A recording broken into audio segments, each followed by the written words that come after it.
this is not a question of a slight disagreement over a spending measure. What they're doing is wrong. They have expanded the money supply. They've debauched the money supply. They've killed our energy sector. And now their essential point is, well, we have to subsidize even more. Now, there might be some voters that go, well, if the price goes up for a gallon of milk or a gallon of gas and the government's going to give me some more free money, okay, whatever. But that's why we're here. This is not a slight disagreement. They're doing things wrong. Well, and they're doing it very intentionally. They're very happy and comfortable with $5 a gallon gas. And they're very comfortable with the economic policies that they have made, with the regulation that they have increased that makes it more difficult for people to do business. You know, President Trump did 22 major regulations the entire time he was in office, and he got 1,600 regulations off the books his first year. Now, Joe Biden has done 69 regulations, major regulations, since he took office. And guess who most of those regulations are focused on? They're focused on the energy sector.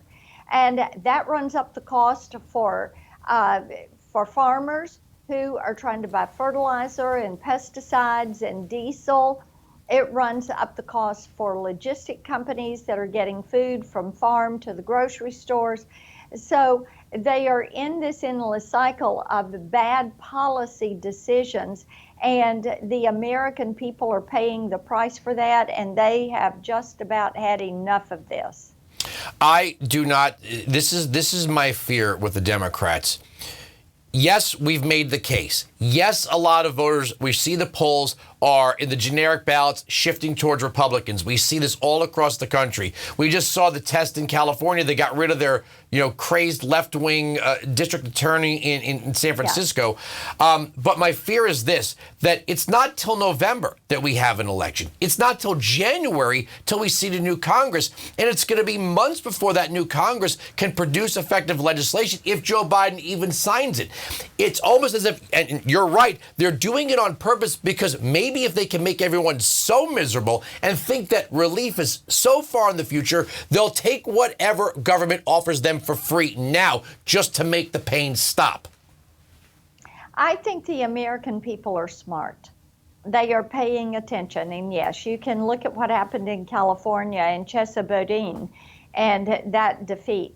The American people, and certainly Tennesseans, talk a lot about inflation, crime in the streets, that open southern border, the way this impacts their everyday life. This is something people are seeing every single day with the price at the pump, the price at the grocery store, the price escalation rates, the shrinking size of packages that they are seeing in the grocery store. But the prices are going up. So they are feeling this, and they're paying close attention to it. And, I don't think the Biden administration has a plan for how they would turn this around. They're not making decisions, whether it's on the energy sector, whether it's regulatory relief, government overreach. They're not making the kind of decisions that would bring relief to individuals or to communities or to employers.